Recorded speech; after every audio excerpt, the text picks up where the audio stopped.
71 সময় এসালাম সিয়ারটের কিনেটি নিয়ে তারা দখল করে নিয়েছিল। এইটা তারা দখল করে নিল কোন ভিত্তিতে? সবচেয়ে বড় দখলবাজ না বিএনপি, এদের টেম্পো স্ট্যান্ড বাস স্ট্যান্ডে যারা ওই যে স্লিপ দেয়, লাইন মেনটেন করে, সিরিয়াল মেনটেন করে, তারা 100 বছর ধরেও যদি চাঁদা ওঠায়, ওরা যতগুলো ব্যাংক লুট করছে সেটা 100 বছর সেগুলো হবে না। কিন্তু সবচেয়ে বড় লুটেরা তারা, সবচেয়ে বড় চাঁদাবাজ তারা, দখলবাজ তারা। এবং আগে এই কথাটা আসতো না।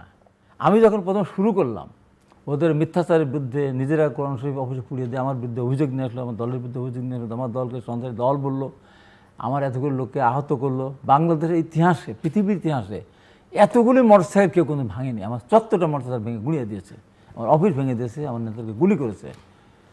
আমি তারপর প্রতিবাদ সভা করি নাই। আমি শহীদ রাষ্ট্রপতি জিয়া রহমানের 7 বর্ষ উপলক্ষে আমি ওখানে গিয়েছিলাম। আমি একটা মোটরসাইকেল চালিয়ে আমি গিয়েছি, ভাঙা মোটরসাইকেল নিয়ে, আমার সাথে একটা লোকও নিয়ে যায়নি। তা আমি যখন বলতাম যে জামাত যারা করে, আমি 8 ঘরে জামাতের ব্যবহার শুধু বলেছিলাম, 8 ঘরে জামাতের মিথ্যা কথা বলে, ওদের পিছনে মিথ্যাবাদীর পিছনে নামাজ হয় না, অথচ জামাত ইসলামকে ইমামতি করতে পারবে না। যে মিথ্যা কথা বলে সে আজান দিলে, সেই আজান শুনে মানুষ নামাজ পড়তে আসলে সেটা শুদ্ধ হবে না বলেই জামাত যেহেতু মিথ্যা কথা বলে 8 ঘরে, যাতে 8 ঘরে উল্লেখ করেছিলাম, তাদের